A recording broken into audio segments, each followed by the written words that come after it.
2026년 3월 13일 이정훈입니다. 김어준 씨가 하는 유튜브에서 전 MBC 기자 장인수 씨가 공소 취소 거래 이야기한 거 가지고 정치권이 시끄러운데 되게 웃깁니다.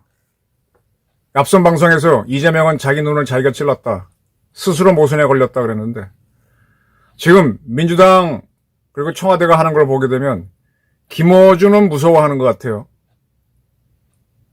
그런데 장인수는 만만한가요? 장인수도 무섭습니다. 도찐개찐이에요. 장인수 씨가 이런 발언을 했던 안 했던 관계없이 공소 취소는 정부 여당의 목표입니다. 거래를 했느냐 안 했느냐, 자, 이런 목표를 이루는 과정에서 강압으로 하는 것도 있고 거래로 하는 것도 있죠. 내가 뭐를 구한다 그럴 때 돈 주고 사는 거래를 할 수도 있고, 강제로 뺏는 경우도 있고, 또 살살 어떻게 해서 도네이션 받는 법도 있는데, 공소 취소는 분명히 해요, 목표는. 근데 그걸 거래라고 했다고 막 공격을 해야 되는데, 어차피 같은 거 아니냐. 너희가 거래 방법을 생각 안 했다면 그것도 이상한 거고. 그래서 도찐개찐의 우픈 현실입니다. 차라리 내가 민주당과 청와대에 하고 싶은 말은 눈 감아라, 모른 척 해라, 쪽팔리지만 그게 덜 쪽팔릴 거다, 이런 생각입니다. 홍익표 정무수석, 장인수 씨 문제에 대해서 방송미디어통신심의위원회, 방미심이죠, 아마 조사하지 않을까 싶다라고 그랬습니다. 그러면서 이 기사를 내보낸 언론들은 방미심의는 유튜브 방송 등의 가짜뉴스를 심의하고 제재 조치를 내린다라고 했습니다. 방미심의에서 유튜브 볼 수는 있어요. 법적인 검토를 해보니까 정보통신망법 제44조 7, 온라인에서 유통되면 안 되는 불법 정보의 유형을 정하고 있는데, 음란물, 비방 목적의 명예훼손, 정보, 반복적인 공포 불안 등등이 있습니다. 근데 여러분들 유튜브 쭉 보시면서 음란물 돌아다니는 거 다 보시죠? 그거를 뭐 여러 가지 루트로 막아놓긴 했는데 또 뚫고 들어가서 보고, 또 그걸 띄웠다고 해서 특별히 제재받는 사람이 있었나요, 대한민국에서? 이게 외국에서 띄우면 또 어쩔 수도 없고. 그리고 음란물은 아니지만 음란 내용을 얘기하는 건 무지하게 많습니다. 어디까지 불법 정보 유형이라고 정의를 내리기가 상당히 어려울 거예요. 그리고 이 장인수 씨 발언이 이게 불법 정보의 유형에 해당되는 건지, 비방 목적의 명예훼손에 해당되는지, 비방. 세게 비방은 하지 않은 것 같아요. 거래를 얘기했을 뿐이지.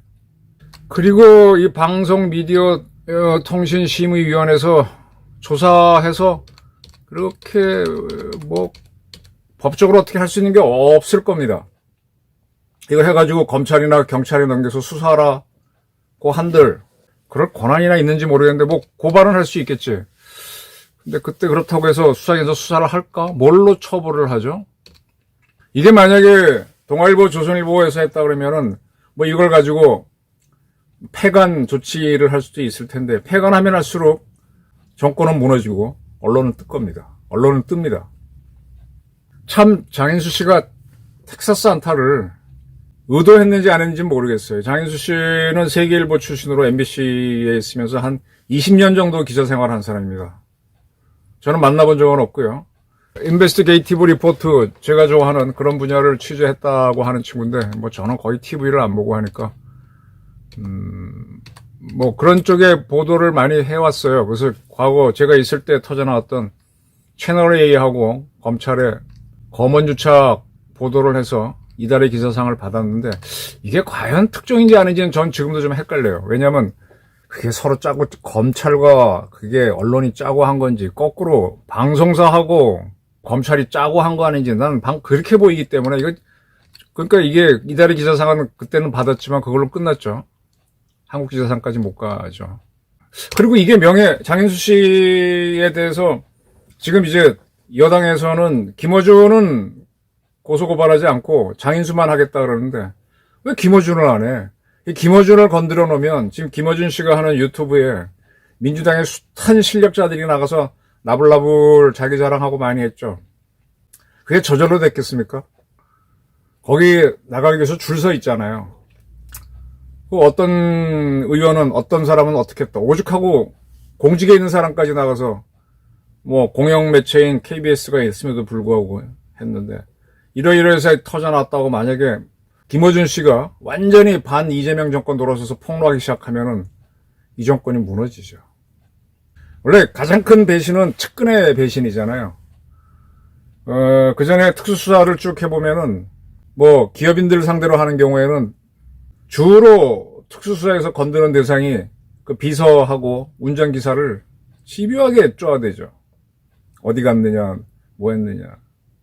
그 다음에 그 양반이 형제간에 무슨 난이 있다 그러면은 그 형제들한테 들어가지고 계속 측근에서 정보가 셉니다. 뭐 같은 회사라도 뭐 임원도 한 달이 멀고 직원들은 아예 알지도 못해요. 소문만 들을 뿐이지. 이 측근에서 배신이 터져나오면 못 막습니다. 그 전에 한번 도청 취재를 하다 보니까 굉장히 유력한 기업인이고 부자인데 자기 앉은 자리에서 도청 장치가 나왔어요. 뭐가 이상하다 그래서 조사를 부탁했더니 나왔는데 근데 실제로 그 도청 장비를 찾아낸 사람이 범인이 누군지 알겠다 그랬는데 범인을 안 특정해주고 빠져나왔어요. 왜냐? 딱 직감적으로 이 회장 방에 들어올 수 있는 사람은 비서하고 몇 명 안 되는데 감을 잡은 거죠. 그러면 큰 분란이 생기니까 안 하는 거예요. 그렇게 측근에서 배신하면 크게 배신하는데 김어준 씨가 이 정권하고 각을 세우면 겁나는 일이 생길 겁니다. 저 같은 사람은 도저히 따라갈 수 없는 특종이 많이 나올 거고. 그럼 장인수 기자도 잘못 건드려서 이게 터져나오기 시작하면 이 정권도 감당 못할 텐데. 그러니까 뭐 명예훼손으로 건다면 누구 명예가 훼손됐다는 거죠. 제가 기사를 쓰면서 이재명 정권이 국민 주권 정부라 그래요. 이재명 정부는 저 같은 국민의 종입니다. 종, 노비, 노예예요. 우리가 원하는 주권자가 원하는 걸 해줘야 돼. 장인수 기자 발언이 사실인지 아닌지 조사해. 그럼 조사를 해야지. 거꾸로 우리를 막 이렇게 하는 게 아니에요. 근데 그래도 명예훼손이 종이기 때문에 정부는 마음대로 비판해도 돼요. 이게 언론의 자유예요. 근데 그중에 특정인의 딱 명예, 특정인의 명예를 거론해서 그가 뭐를 했다. 그가 공소 취소 거래를 했다라고 하면은 그 사람의 명예를 훼손된 수가 있는데 그때에도 그 이야기가 사실인지 아닌지는 봐야 돼요. 언론에서는 특정인을 딱 찍어서 그가 뭘 했다라고 보도할 수 있습니다. 사실인 경우에도 명예훼손이 되지만 언론이 딱 찍어서 사실인 경우에 찍어서 보도한 건 명예훼손이 안 될 겁니다. 맞으면. 근데 지금 이재명 재판 세워놓은 거 공소 취소시키기 위해서 지금 특검하고 국정조사를 민주당이 밀어붙이고 있잖아요. 그래서 거기에서 뭐가 문제점이 발견되면 공소를 취소시키려고 하는데 그럼 검찰들이 그거 공소 제기했던 검사들은 자기가 당할 텐데 그럼 그들을 무마시키기 위해서 뭔가 반대급부를 줄 수 있겠죠. 나가라고 한다든지 나가서 그 사람이 돌아다니면서 씹어대고 하면 어떡할 거예요. 거래는 할 수 있다가 충분히 보입니다. 공소 취소 거래. 네. 있을 수 있어요. 이건 개연성이 있는 거예요.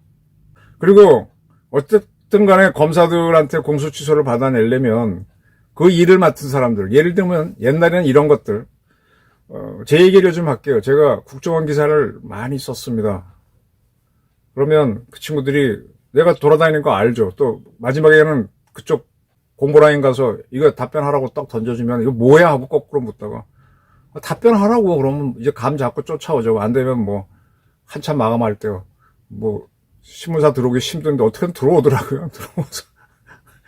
들어오면 뭐 할 거예요. 뭐 뒤집어 엎을 거예요. 뭐요. 또 와서 그렇게 하면서 이제 계속 이렇게 뭐 부탁도 하고 뭐도 해요. 네. 그 공소 취소가 쉽게 될 것 같죠. 그거를 맡은 사람들 정성호 장관도 쉽지 않은 일이고 이 같은 사람들은 달래면서 한단 말이에요. 그때 저 같은 경우는 뭐 밥도 먹자 뭐 달래고 어떤 경우는 참 오랜 얘기인데 저한테는 뭐 해도 안 통하니까 우리 족발을 싸갖고 와서 술하고 아이씨 어차피 못 먹을 거니까 잘 드시고 다음에 봐주세요 간 친구도 있었어요. 그래서 야 이거 먹자 그랬더니 우리 기자들이 안 기부해드린가? 그때 국정원이겠구나. 이거 독탄 거 아니냐고 안 먹겠다 해서 버린 적이 있는데 그게 저는 까십으로 보는데 그냥 지금 이렇게 웃으면서 하는 거. 옛날에 한 번은 누가 이렇게 돈을 주려고 하더라고요. 국정원. 기사 쓰지 말라고. 그런 거죠. 아씨, 도저히 빠져나갈 수 없길래. 오케이, 나 받았어. 내가 마음대로 쓴다. 대신에 조건이 있어. 이 밥값은 내가 낸다. 안 된대요. 그럼 나 이 돈 못 받아. 그러니까 오케이, 밥값 내래서 밥값 딱 내고 냈어. 나온다. 같이 나오다가 이 돈 아무나 가지세요 던졌어요. 광화문에서 뛰었어. 야, 뒤에서 소리 지르고 어쩌고 그러는데 난 가서 왜 내 돈 내가 마음대로 쓰는데 니들이 뭐야.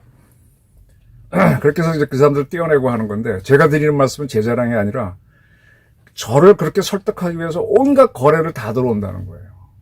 이제 제일 힘든 거는 저보다 위에 상관들 들어가서 엉터리 기사 썼다고 야단 찍어 누르는 건데, 뭐 그런 경우도 있고. 거래는 저런 식으로 반드시 합니다.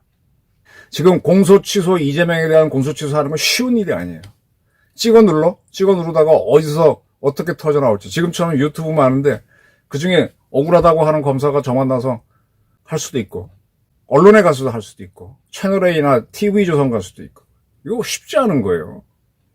그렇게 터지면 이게 잘못 건드리면 장인수가 오히려 이재명 정권 붕괴의 이 양반은 그 검언유착, 그 다음에 김건희 여사 명품백 받은 거, 뭐 그런 거 가지고 지난 정권하고 각을 세웠던 사람인데, 두 개의 정권을 잡아먹는 기자가 될 수도 있지.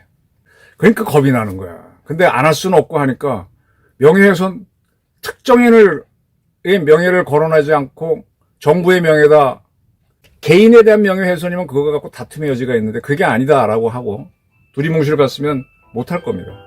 그래서 제가 이재명 정권은 자기 눈을 찔렀다. 지금 자기들이 이 권력을 쥐는데 이 좌파적 유튜브가 큰 기여를 했어요. 김어준 방송도 큰 기여를 했고. 근데 이제 여기서 터져 나오는 게 너무 웃깁니다. 그래서 우픈 현실이 됐어요. 우픈. 코미디 같아요. 그러니까 차라리 이럴 때는 쪽팔리지만 눈 감고 가만히 있으면 좋은데 떠들고 있어. 떠들수록 조여듭니다. 장인수도 만만하지 않아요. 기자들이 그렇게 호락호락하지 않아요. 근데 이것저것 다 떠나서, 개인 품성을 떠나서 이거 팩트 자체가 거래를 안 하기에는 너무 힘든 주제야. 아니, 공소 취소를 해보라고 오다 받은 사람들이 움직일 때는 돈도 줘보고 뭐도 다 해보고, 근데 안 넘어가면 거래라도 하고 다 해보는 거죠. 근데 그게 팩트 하나만 나오면 이거 어떡할 거야. 이재명, 눈 감아라.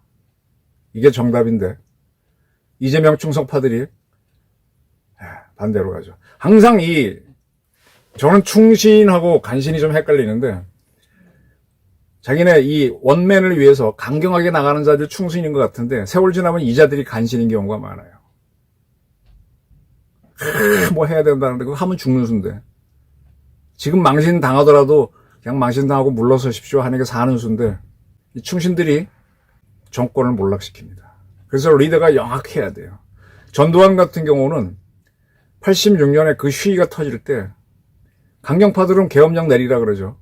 윤석열은 그 수가 얕은 사람이에요. 전두환은 계엄령 할 것처럼 폼 잡고 하면서 경찰, 그땐 치안본부장 불러가지고 당신이 막으라고 우리가 안 되면 군을 투입할 때 막으라고 끝까지 계엄령 안 하고 군 투입 안 하잖아요. 강경파의 의견을 물리칠 수 있는 게 전두환인데 그 반의 반도 못 따르는데 이재명인데 뭘 그렇게 두려워하시고 유능하다고 박수를 치십니까? 저는 이재명 정권 그렇게 오래 못 간다 라고 봅니다. 감사합니다.